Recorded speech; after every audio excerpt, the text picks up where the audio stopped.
The containment alarm shrieked through the crystalline corridors of the Galactic Youth Academy, sending staff and students of 100 different species scrambling for lockdown positions. James Harper pressed himself against the wall of the laboratory wing, his human instincts screaming danger even as his rational mind tried to process what was happening. All personnel, Code Vermilion. A Kragath has breached primary containment, the announcement echoed in standard galactic. Lethal force authorized. James's blood ran cold. Kragathi were apex predators from the death world of Krag Prime, 400 kilograms of muscle, claws, and pure hunting instinct. They were studied at the Academy precisely because they represented everything terrifying about predator evolution, and now one was loose. He heard it before he saw it. The click of obsidian claws on polished floor, the low rumbling that vibrated through his chest. James froze, remembering the first rule from survival training. Movement attracts predators. The Kragath rounded the corner, and he got his first real look at death incarnate. It stood nearly 3 meters tall, its scaled hide rippling with bioluminescent patterns that pulsed with its heartbeat. 6 eyes, arranged in a hunting arc across its elongated skull, fixed on everything and nothing, its maw hung slightly open, revealing rows of serrated teeth designed to grip and tear. This was a creature that had evolved to kill, and kill efficiently. The Kragath's head swiveled toward James. Every instinct told him to run, but he remained still, barely breathing. The creature took a step toward him, nostrils flaring as it sampled his scent. James could smell it too, a musky electric odor that made his primitive hindbrain scream predator. Then he heard something else. A small sound almost like a chirp. From behind an overturned equipment cart, 2 small shapes emerged. Kragath cubs barely the size of house cats with oversized heads and downy scales that hadn't yet hardened into armor. They couldn't have been more than a few weeks old, their movements uncoordinated and curious rather than threatening. James's eyes widened as understanding dawned. This wasn't an attack. This was a rescue. The cubs had been part of a behavioral study in the xenobiology department, and somehow they'd gotten separated from the containment area. The adult Kragath, their mother, had torn through 3 reinforced barriers to reach them. One of the cubs stumbled, its tiny legs still learning coordination. Without thinking, James moved. He scooped up the cub before it could fall, cradling it against his chest. The small creature chirped again, nuzzling against his warmth.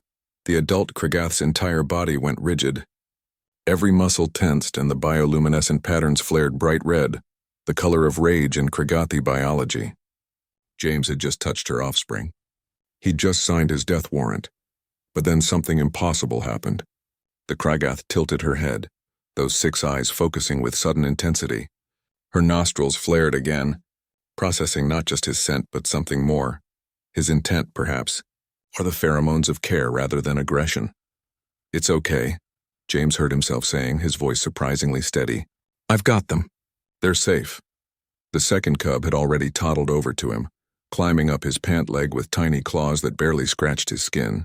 James carefully picked it up with his free hand, holding both cubs securely but gently.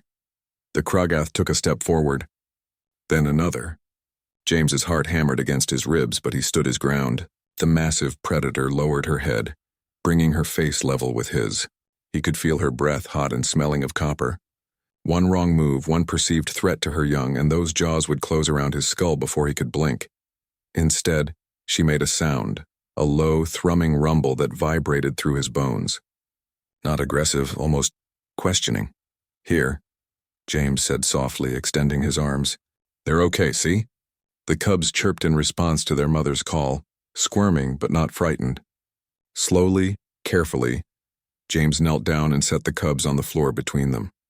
They immediately scrambled toward their mother, who gathered them with surprising gentleness, using her massive claws with the delicacy of a surgeon. But the Kragath didn't leave.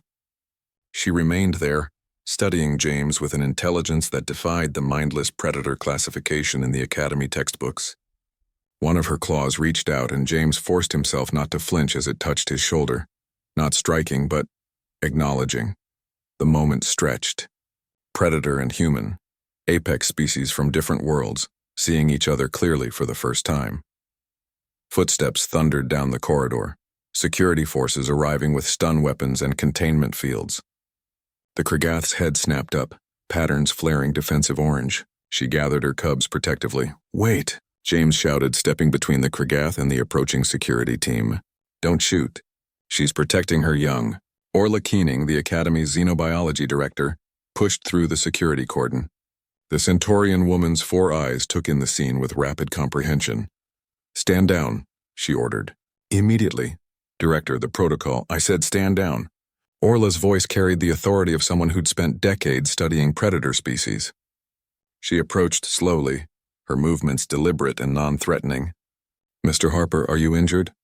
"No, ma'am, she was just looking for her cubs." Orla nodded, unsurprised.